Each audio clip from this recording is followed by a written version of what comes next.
মুনাজাতের পূর্বে 3টি আমল করুন, অবশ্যই আপনার দোয়া কবুল হবে। অনেকে ফোন দিয়ে বলে, হুজুর দোয়া করছি, দোয়া কবুল হচ্ছে না, বিভিন্নভাবে আল্লাহর কাছে চাচ্ছি, একটা জিনিস আমি পাচ্ছি না। কত মানুষ দোয়া করে কবুল হয়, আমারটা আল্লাহ তাআলা অ্যাকসেপ্ট করছে না, কারণটা কি?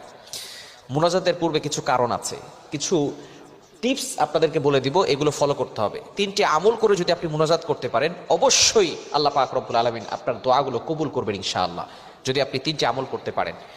নাম্বার 1, 1 নাম্বার হচ্ছে আপনাকে অজু অবস্থায় মুনাজাত করতে হবে।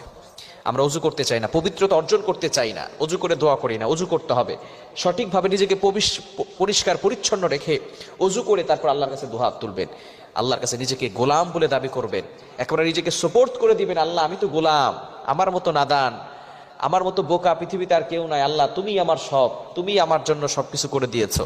আল্লাহর কাছে এমনভাবে চাইতে হবে। তবে অবশ্যই স্মরণ রাখতে হবে, দোয়া কবুলের শর্ত আছে, হারাম খাওয়া যাবে না, আল্লাহর কাছে চাইতে হবে, বাবার কাছে চাওয়া যাবে না। কত মানুষ আমাদের সমাজে আছে যারা বাবার কাছেও চায়, আল্লাহর কাছেও চায়, আল্লাহর কাছে চায় আবার বাবার কাছে যায়, মাজারে গিয়ে চায়, বাবার কবরে সেজদা দেয়। এরকম কিছু মানুষ সমাজে আছে না নাই?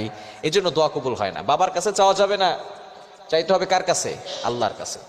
1 নাম্বার হচ্ছে অজু করে পবিত্রতা অর্জন করে এরপরে আপনি আল্লাহর কাছে দোয়া করবেন। 2 নাম্বার হচ্ছে ইস্তেগফারের আমল করবেন। ইস্তেগফার হচ্ছে বড় চমৎকার আমল। যদি কারো দোয়া কবুল না হয়, ইস্তেগফার পড়ে যদি আল্লাহর কাছে দোয়া করে, আল্লাহ পাক রব্বুল আলামিন তার সকল দোয়াগুলো অ্যাকসেপ্ট করবেন, সকল দোয়াগুলো কবুল করে নেবেন। এজন্য ইস্তেগফারের আমল বেশি বেশি বাড়িয়ে দিতে হবে। ইস্তেগফার যত বেশি করবেন, তত বেশি আল্লাহ পাক রব্বুল আলামিন জীবনে বরকত দিয়ে দিবেন। ইস্তেগফার করলে আল্লাহ পাক রব্বুল আলামিন গুনাহ ক্ষমা করে দেন। শুধু তাই নয়, আল্লাহ পাক রব্বুল আলামিন যদি দুর্ভিক্ষ হয়, বৃষ্টির ব্যবস্থা করে দেন।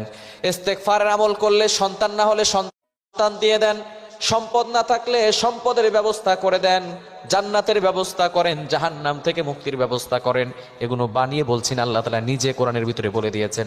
29 নাম্বার পারার 11 নাম্বার পৃষ্ঠার 8, 9, 10 নাম্বার লাইন, সূরা নূহের 10, 11, 12 নাম্বার লাইনগুলোতে আল্লাহ পাক রব্বুল আলামিন জানিয়ে দিয়েছেন, ফাকুলতুস্তাগফিরু রাব্বাকুম ইন্নাহু কানা গফফারা ইউরসিলিস সামাআ আলাইকুম মিদরারা ওয়া ইউমদিদকুম বিআমওয়ালিন ওয়া বানিন ওয়া ইয়াজআল লাকুম জান্নাতিন ওয়া ইয়াজআল লাকুম আনহারা।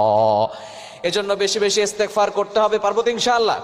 দোয়ার পূর্বে, মুনাজাতের পূর্বে ইস্তেগফার আমল করব। 3 নাম্বার হচ্ছে দুরুদের আমল করতে হবে।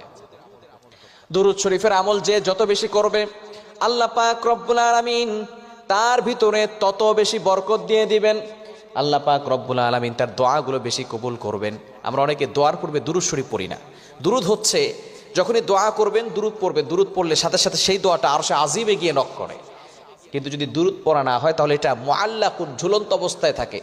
এজন্য এই 3টে আমল করে যদি মুনাজাত করতে পারেন, আল্লাহর কাছে দোয়া করতে পারেন, অবশ্যই আল্লাহ পাক রব্বুল আলামিন আপনার দোয়াগুলো অ্যাকসেপ্ট করে নেবেন। আল্লাহ তাআলা আমাদের সকলকে বোঝার তৌফিক দান করেন।